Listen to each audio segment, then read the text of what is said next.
chamado tanque de Betesda. Quando nós vamos buscar entender o que é o tanque de Betesda, ver a sua tradução, nós vamos encontrar a casa da misericórdia. Nós vamos encontrar aquele que criou os céus, criou a terra, aquele que tem todo o poder e toda a autoridade, indo até a casa da misericórdia. Nós vamos encontrar o próprio Senhor, Criador dos céus e da terra.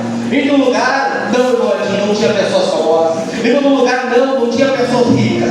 E no lugar, não tinha pessoas ali bem de vida, não. Mas no lugar onde estavam pessoas enfermas, onde estavam pessoas ali deixadas ali, quem sabe, para morrer, pessoas deixadas ali esquecidas, pessoas ali abandonadas, pessoas talvez esquecidas até pela sua própria família. Mas uma coisa é certa, na casa da misericórdia, no tanque de Betesda, no lugar onde tinha muitas pessoas enfermas, Rogério, estavam ali pessoas que estavam crendo no milagre. Será que tem alguém nessa noite que está crendo no milagre?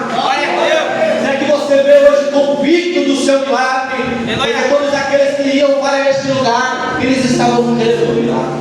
Quando nós olhamos para a palavra do Senhor, nós vamos ver o texto sagrado dizer assim: que descia um anjo, agitava as águas de certo e certo tempo, e todo aquele que descia até aquelas águas era curado. Eles estavam esperando este milagre no ouvido, eles estavam ali na espera do milagre, crendo: a minha hora ainda não chegou, mas a minha hora vai chegar.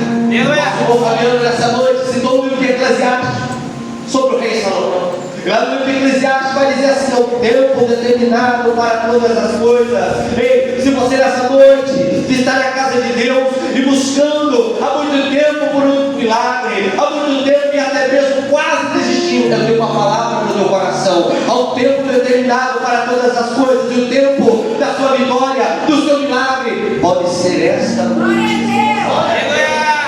A Bíblia vai dizer que estava tendo uma festa em Jerusalém. E lá dentro de Jerusalém havia 12 portas, e perto da porta das ovelhas havia este tanque, o tanque de Betesda, a casa da misericórdia. A Bíblia vai dizer que ali havia grande multidão de coxos, cegos, aleijados, pessoas ali que de certa maneira naquele tempo era a história da sociedade, pessoas que de certa maneira naquele tempo eram consideradas pessoas amaldiçoadas, pessoas pecadoras. Por quê? Porque na tradição judaica, na tradição do povo daquela época, uma pessoa, quando ela nascia com uma deficiência, ou quando ela desenvolvia uma deficiência, ela era uma pessoa que alguém ia olhar e falar assim: ó, o pai pecou, a mãe pecou, ele pecou, e Deus amaldiçoou.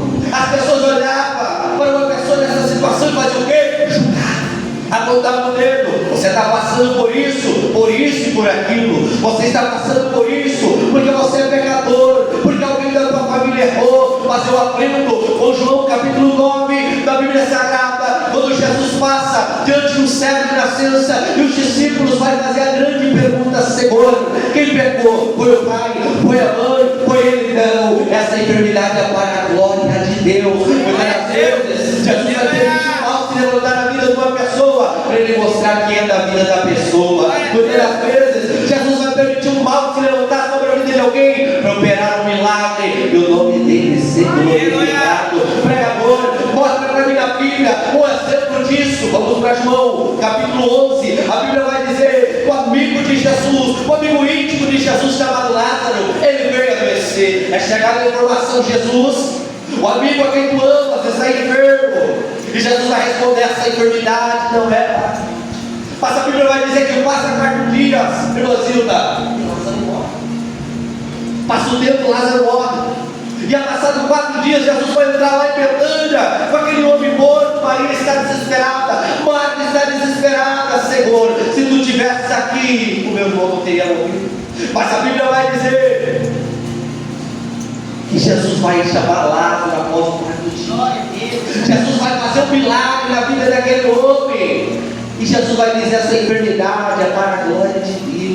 Esse mal não é para a morte, é para a glória de Deus. Quantas vezes que Jesus fez isso na palavra? E aqui não é diferente desse texto. Por isso que eu dei toda essa volta para você entender.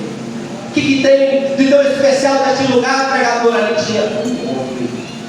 um homem no meio da multidão, uma pessoa no meio daquela multidão que não estava ali há 3 semanas, não estava ali há 3 anos, 30 anos, não, mas estava ali há 38 anos. E estava de que maneira, evangelista? Estava entregue à enfermidade.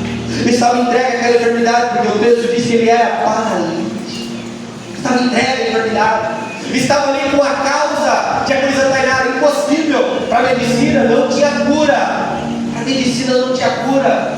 Para os homens daquela época não tinha cura. Não adiantaria buscar auxílios de curandeiro. Nada poderia curar aquele homem. Mas eu aprendo com a Bíblia que tem coisas que para o homem não tem jeito, mas para o Senhor tem coisas, tem causas da minha na tua vida que para nós é impossível, mas para Ele tudo é possível. Aquele que crê,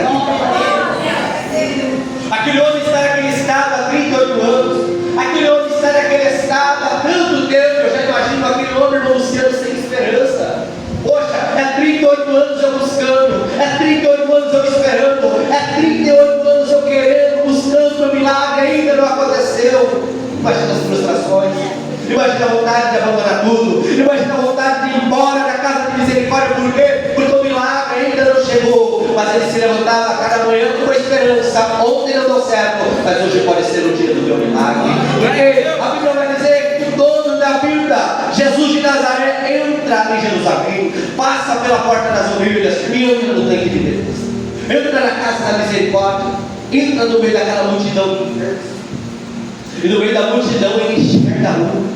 Talvez você chegou nesse culto pensando assim: será que Deus está me vendo? Será que Deus está ouvindo a minha oração? Será que Deus está me enxergando? Será que Deus está vendo o que eu estou passando? E a palavra para o teu coração é: Ele está vendo. E nessa noite Ele pode mudar esse cenário. Glória a Deus. Louvado seja o nome do Senhor. A Bíblia vai dizer que ele entra lá no tanque. E o texto diz que Jesus conhecia o estado daquele homem, conhecia quanto tempo ele estava passando por aquilo. Conhecia quanto tempo ele estava sofrendo com aquilo. O texto vai dizer. E Jesus vai vir aquele homem. Eu queria dessa noite. Jesus veio este homem deitado, sabendo que nesse estado havia muito tempo, disse-lhe, fez a ele uma proposta, fez a ele uma pergunta. E que pergunta é essa? Uma pergunta que mudaria a vida daquele homem. Uma pergunta que mudaria para sempre a história daquele homem. Uma pergunta que colocaria em ponto final aquilo que ele passou até aquele momento. Entenda, não é possível você vir até Jesus e voltar para casa da mesma maneira. Não é possível você ter um encontro com Jesus e voltar para casa da mesma maneira. Porque quando você tem um encontro, se você era doente, Ele pode te curar. Quando você tem um encontro, se você era um alcoólatra, Ele pode te libertar. Se você tem um encontro, se você mexer com bruxaria, idolatria, feitiçaria, Ele pode te libertar. Quando você tem um encontro, você volta para casa transformado por Ele. Transformado por Ele. Louvado seja o nome do Senhor. Bendito seja o nome do Senhor nesta noite. Glória a Deus. A Bíblia aqui vai dizer aqui: e sabendo que estava neste estado havia muito tempo. E aqui eu quero abrir um parênteses para que você possa entender. Será que Deus não sabe o que você passa? Será que Deus não conhece você, não conhece o teu coração, não sabe o que se passa dentro da tua casa? Será que Deus não te conhece? Quando nós olhamos para a Bíblia, nós vemos exemplos de quando Jesus chegava até uma pessoa, ele já sabia o que a pessoa passava, sabia quem era a pessoa. Glória a Deus. E quando eu falo isso, eu quero que você entenda uma coisa: Jesus, Ele te conhece. A Bíblia diz que Ele conhece o seu assentar, o seu levantar. Antes da palavra chegar na sua boca, Ele já sabe o que você vai falar. Antes de você pensar, Ele já sabe o que você vai pensar. Mas ainda com tudo isso, Ele te conheceu, Ele não te despreza. Ei, qualquer ser humano poderia desprezar aquele povo da casa da misericórdia, até mesmo a família. Todos poderiam. Mas a minha Bíblia vai dizer que ainda que uma mãe se esqueça do filho que gera no seu ventre e se compadeça dele, o Senhor não se esquece de ti. A Bíblia diz, Salmo 27:10, ainda que a minha mãe e meu pai me abandonar, o Senhor vai me recolher. Entenda uma coisa: Jesus, Ele te conhece, e mesmo assim Ele não te desampara, mesmo assim Ele não te abandona, e mesmo assim Ele não vira as costas para você. Mesmo te conhecendo, mesmo sabendo das suas falhas, mesmo sabendo dos teus erros, mesmo sabendo da tua história, mesmo sabendo de tudo que você já passou, Ele não te abandona, Ele não vira as costas para você. Dessa noite, pregador, você falou que no início da mensagem você tinha um convite, sim, um convite. O convite que Jesus fez para este homem e é para mim e para você nessa noite. Quer edificação, botar para você entender. Quer a mudança de vida. Quer o seu milagre. Quer a transformação e a pergunta de Deus para você nessa noite. Quer receber a mudança de vida. Jesus está te dizendo: eu estou na casa e eu posso fazer nessa noite. Jesus está te dizendo: eu estou aqui e eu posso entregar o teu milagre se você quer. Aquele homem já não tinha esperança mais, evangelista. Não tinha, 38 anos, não tinha esperança. Não tinha esperança mais. E a falta de esperança cegou ele de tal maneira a ponto de ele não enxergar o Senhor na frente dele. Por que você diz isso, pregador? Porque a Bíblia vai dizer aqui, ó. E o enfermo respondeu: Senhor, não tem jeito. Senhor, não tem homem algum que quando a água é agitada me coloque no tanque. Mas enquanto eu vou, desce outro antes de mim. Ele olhou para Jesus de moedinho e falou: não tem jeito. Ele olhou para Jesus e disse: não tem como. Ele olhou para Jesus e disse: há tanto tempo eu estou esperando, não tem jeito. Eu já tentei tantas vezes até hoje, eu não consegui, Jesus. Não tem jeito. Mas eu acho que ele não sabia do que ele estava falando. Porque ele estava falando com aquele que está aqui nessa noite. Aquele que manda no céu, manda na terra, manda vir abaixo da terra. Aquele que quando ordena, não tem anjo no céu, não tem homem na terra, não tem demônio no inferno que para. Ele estava falando com aquele que quando manda, o diabo obedece. Ele estava falando com aquele que um dia disse para o vento e o mar se acalmar e se aquietar. E houve grande mudança. Ele estava falando com aquele que um dia virou para a figueira e disse: nunca mais dará fruto de ti. E secou imediatamente. Ele estava falando com aquele que quando ressuscitou o terceiro dia disse: é-me dado todo o poder nos céus e na terra, e por desavisado ele está aqui andando no meu grande Deus.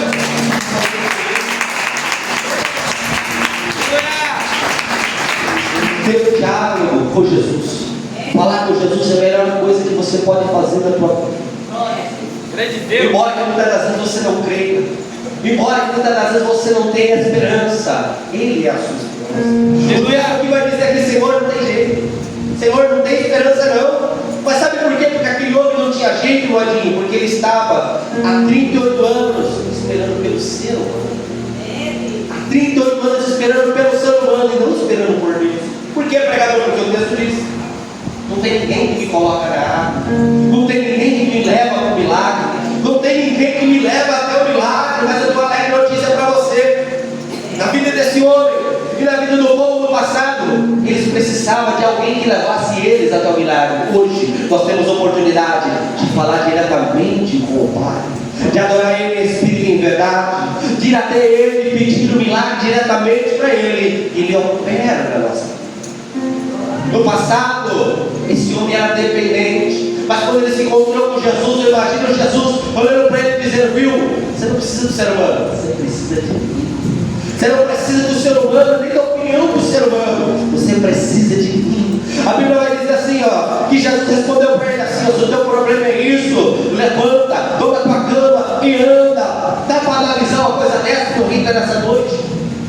Ei, é 38 anos esperando um milagre, é 38 anos sofrendo, é 38 anos debaixo do 5 alpendre, aquele tanque, é 38 anos para Jesus falar 4 palavras e o milagre acontecer.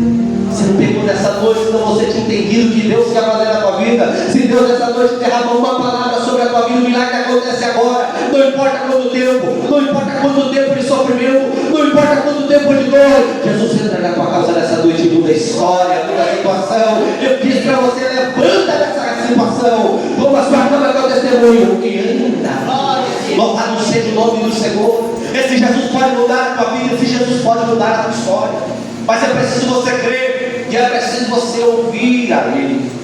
Quando nós olhamos para a palavra de Deus, nós vamos ver 2 exemplos da Bíblia acerca da palavra de Deus, da palavra de Deus. Olha, exemplo é esse, pregador, Mateus capítulo 4. A Bíblia vai dizer que Satanás vai tentar Jesus, dizer assim: você não é o Filho de Deus, manda que essas pedras se tornem pães. E Jesus vai responder para o diabo dizendo assim: nem só de pão viverá o homem, mas de toda a palavra que sai da boca de Deus. Então é a palavra de Deus que determina a mudança na tua vida, apenas o milagre na tua vida. O homem do mundo entendeu isso, irmão, aquele um dia. Sabe como? A Bíblia diz que Jesus entra lá em Cafarnaum e lá tem um centurião. Esse centurião tinha em casa um servo, um filho em casa, paralítico, há atormentado. Aquele centurião, sendo uma pessoa gentil, sendo uma pessoa do mundo, sendo uma pessoa que não conhecia a palavra, sendo uma pessoa que não conhecia Deus, foi até Jesus e falou para Jesus: Senhor, eu tenho em casa um servo, filho, paralítico, violentamente atormentado. Qual é a resposta de Jesus para aquele homem? Qual é o sentimento de Jesus para uma pessoa que está em estado de aflição? Eu irei lhe dar saúde. Mas aquele homem vai mostrar uma fé maior que todo Israel, e quem disse isso foi Jesus. Quando ele fala assim: Senhor, eu não sou digno que entre debaixo do meu telhado, mas diz somente uma palavra. Ei, é uma palavra da parte de Deus, o milagre acontece. É uma palavra da parte de Deus, não importa o tempo, não importa o que passou, nem o tamanho da peleja, vai cair por terra, Jesus vai dar vitória. Uma palavra da parte de Deus, é uma palavra da parte de Jesus que basta para você viver o milagre. Ei, você está buscando o milagre há muito tempo, creia que Ele pode nessa noite te entregar. Creia, Jesus é o Jesus que ainda faz milagre.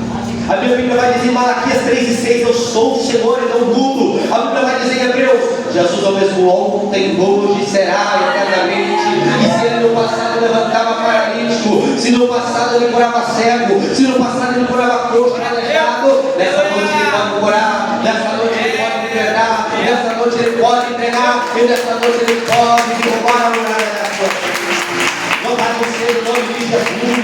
Glória a Deus. Ele é o mesmo. O livro da Bíblia é que Ele é o mesmo. Ele não muda.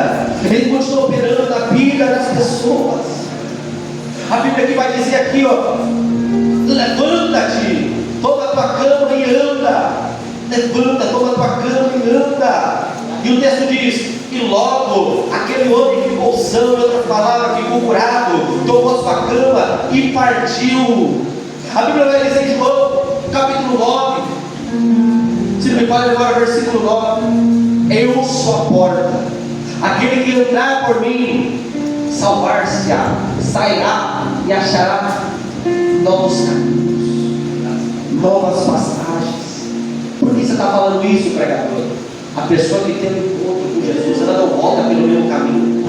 A pessoa que tem um encontro com o Senhor, ela não tem como voltar pelo mesmo caminho. Quando ela vai até Jesus, ela encontra um novo caminho, e o caminho que leva ela à salvação.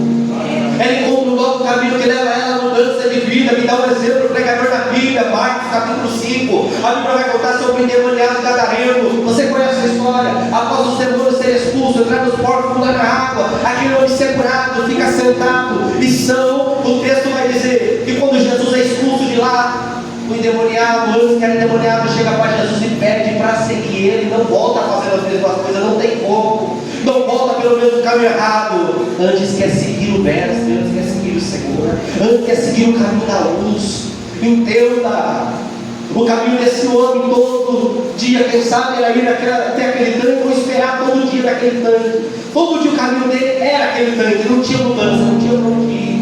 Mas a partir do momento que Jesus operou um milagre na vida dele, sabe o que aconteceu? Uma mudança de vida tão forte. Os sonhos que estavam enterrados agora são possibilidades. Uma mudança de vida tão grande na vida dele, que os planos de ter uma família, os projetos de ter, quem sabe, um filho, os projetos de quem sabe casar, o projeto de quem sabe ter uma vida dependendo dele mesmo, agora ele podia, não era mais dele. A Bíblia diz que Jesus liberta, Ele te liberta de tal maneira que você não depende de mais ninguém, senão dele. Glória a Deus. E tamanha obra que Deus tem para fazer na tua vida, independente de quem você foi, independente da história que você tenha, por mais triste que seja, grande a obra que Deus quer fazer na tua vida. Mas para isso, é preciso ter um encontro com o Senhor. Glória a Deus. Quando você tem um encontro verdadeiro, a mudança é automática. Antes era um paralítico de 38 anos, agora o irmão fulano perdoa fulano. Glória a Deus.